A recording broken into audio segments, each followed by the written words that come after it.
Uummanni Oromoo bara durii irraa jalqabee aadaa, seenaa fi duudhaa mataa ofii isaatii kan qabu yoo ta'u, bara dheeraa dura kan jiraachaa turee fi ilmaan isaatti kan daddabarsaa dhufe aadaa babbareedaa kan nama boonsu qabdi.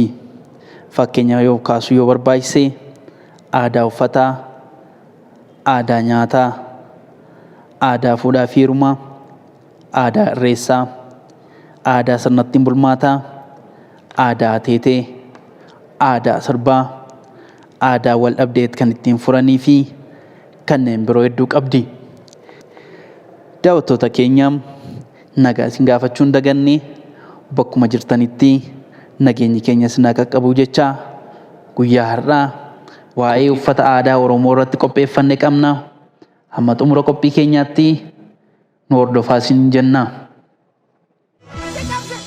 Walii fi walii marmarii falmii biyya kee baraari. Ani Oromoodha. Oromiyaan biyya kootii dachee magariisaaf jiituu, dachee miidhaginaa, haadha qeerroof qarree jannata lafarraa mallattoo bareedinaa.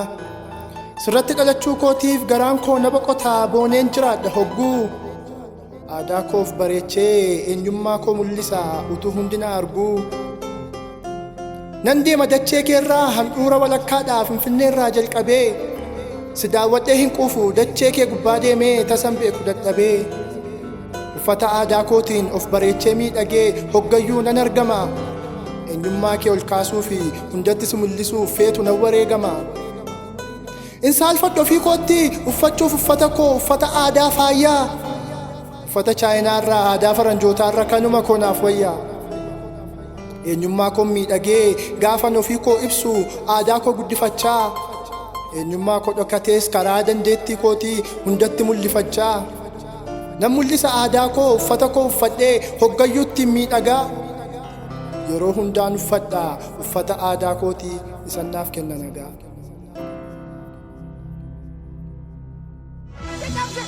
Walii fi walii marmarii falmii biyya kee baraari. Daawwattoota keenya Finfinnee handhuura Oromiyaa naannoo Muujjaa yookaan Shiroo Meedaa jedhamee waamamu deemuudhaan mana uffata aadaa Oromoo Keebeekii deemnee haasofsiisnee jirra. Amma xumura qophii keenyaatti nu faana turaa. Walii fi walii marmarii falmii biyya kee baraari. Maqaan koo Keebeek Kaasaawunan jedhama. Bakki itti dhaladhe Wallaggaa, godina Dambidolloo. Keebeekiin shamarree qaxalee sadarkaa barnoota olaanaa irraa barattee gara hojii daldala mana uffata aadaa Oromoo akka hojii idilee isheetti kan hojjetaa jirtu akkana jetti. Bara 2013 jechuudha waggaa tokko guuteera ergan jalqabe. Isa dura garuu siistarii waliin hojjechaa ture hin baradhe. Yeroo baranne sanatti akkaawuntiin jechuun related with business kan jedhamu qabadde gara biizinesiitti yeroo jalqabaa jechuun hin barsiista. Amma barsiistutti xiqqoo chaalenjii qaba. Amma garuu namnis bareera kastamariis baay'ee horadheera. Amma differentii guddaa qaba jechuudha. Uffata aadaan orijinaaliin kan aadummaa isaa qabateetu aadaa isaa hin gallakkisin kan warri duraanillee uffatanii amma dhaloota isaa dhufaa jirutti darbee jiru jechuudha. Inni ammayyaan immoo dizaayinii adda addaatti baasuudhaan kan uummatitti fayyadamaa jiru jechuudha. Walii fi walii marmarii falmii biyya kee baraari. Uffata aadaa kan ammayyaas kan aadaa isaa qabatee jirus garuu akkuma aadaa isaa qabatee jiruun dizaayiniitti daddaballeetti kan hojjennu malee kan aadaa isaa gadhiisee miti kan hojjennu. Uffata aadaan orijinaaliin kan aadummaa isaa qabateetu aadaa isaa hin gallakkisin kan warri duraanillee uffatanii amma dhaloota isaa dhufaa jirutti darbee jiru jechuudha. Inni ammayyaan immoo dizaayinii adda addaatti baasuudhaan kan uummatitti fayyadamaa jiru jechuudha. Nama isa ammayyaa irras jira moor garuu amma aadaa isaa qabatee jiru sana baay'ee itti fayyadamaa jiru. Walii fi walii marmarii falmii biyya kee baraari. Jiraataan magaalaa Finfinnee fi maamila mana uffata aadaa Oromoo Keebeekii kan ta'e dargaggoon kun akkana jedha. Tole, ani Taliilaa Adimaasuun jedhama. Maamila iddoo kanaati. Maamila mana uffata aadaa kana KBK mucaa jedhamtu kana bira maamila yeroo baay'ee dhufeen fudhaa moor hojjaan seen waan seen qopheessitu moo yeroo hundumaa waan baay'ee bareedaadha. Namoonni baay'een koomentii naa kennu yeroo uffata aadaa kana uffadhee bakkee irra deemu eessatti hojjisiifatta illee naan jedhu isee bira nan dhufa hojiin see hojii baay'ee gaariidha. Akkati haalli seen itti maamila itti keessummeessitus baay'ee tola.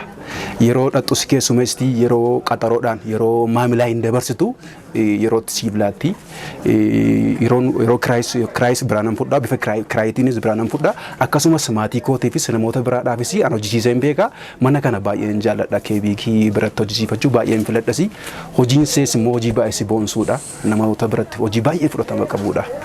Naannoo kanaatti uffanni aadaa Oromoo baay'eetu hojjetama garuu moor baay'inaan miti kan inni hojjetamu namoota baay'ee muraasatu hojjeta garuu kan see kan baay'ee natti tolu baay'ee kwaalitiin isaa baay'ee gaariidha.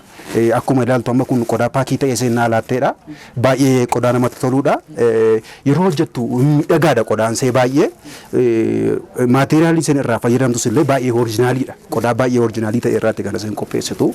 An akka kootti moor iddoo kana akka naannoo kanaatti qodaa sen qopheessitu baay'een jaalladhasi. Dafees immoo qaxaroodhaan nama qaqqaba. Egaa namoonni nuyi aadaa keenya namoonni biraan dhufanii nuuf guddisu miti. Nutu aadaa keenya guddifata, nutu uffatee namoota biraatti agarsiifata. Kanaafiyyuu uffata aadaa keenya haa uffannu jedha. Uffannee proogiraamii sagantaa qabnu irrattis, cidha qabnu irrattis, sagantaa qubeelaa irrattis illee uffannee eenyummaa keenya haa calaqqisiisnu jedha akka kootti. Waliifi waliin marmaari falmii biyya kee baraari. Dhumarratti KBK'n akkana jechuun yaada ishee goolabdi. Uummatni Oromoo hundi aadaa isaa guddisuu qaba. Uffata aadaa isaa uffachuu qaba. Moor yeroo baay'ee uffata aadaa uffachuun akka gowwummaa waan akkasiitti ilaalama. Garuu uffata aadaa uffachuun sabboonummaa eenyummaa kee mul'isa. Kanaaf yeroo ayyaanaa irreechaas haa ta'u yeroo guyyaa beerzidee kabajan kiristinaa kanatti illee uffatanii gara hojiis dhaquu danda'u uffata aadaa keenya waliin guddisnu jedha. Fakkeenyaaf amma godinaalee amma Wallaggaa yooma fudhanne iyyuu Wallaggaa afurtu jira. Qellem Wallaggaa, Wallagga Lixaa, Wallagga Bahaa fi Horroo Guduruu Wallaggaa. Amma hundumti isaanii uffata aadaa gosa gosaa qabu. Amma uffata kana yoo uffata aadaa Oromoo hunduma isaan uffannee waliin geenya jechuuyyuu hin dandeenye waggaa ol nutti fudhachuu danda'a. Amma sabni Oromoo uffata kana uffata aadaa kana uffatee yoo ittiin bashannane yeroo hundumaa uffachuu danda'a. Maaliif guyyaa ayyaanaa eegee uffachuu qofa otoo hin taane guyyaa kiristinaa kana eegee uffachuu osoo hin taane every time uffachuu danda'a. Maaliif uffata aadaa waan ta'eef ittiin boona sabboonummaa isaa mul'isa oromummaa isaa mul'isa waan ta'eef at any time uffachuu ni danda'ama waan ta'eef uffata aadaa kana uffadhaan isiniin jechuu barbaada uummata Oromootiin. Kan biraa dhaamsan dabarfachuu barbaadu yoo jiraate uffatni nuti hojjennu kwaalitii qaba, gatii madaalawaadhaan hojjenna. Dizaayinii barbaadaniin ajajachuu dandeessu, gatiin keenyas madaalawaadha. Karaa FB'tiin nu argachuu dandeessu, telegiraamiirraan, iimoorraan KB Design yookiin KBK mana uffata aadaa KBK jechuun nu argachuu dandeessu. Lakkoofsa bilbilaallee achumarra jira. Dubbachuu yoo barbaachisa ta'e immoo Duwwaa 9 Duwwaa 951 galatooma.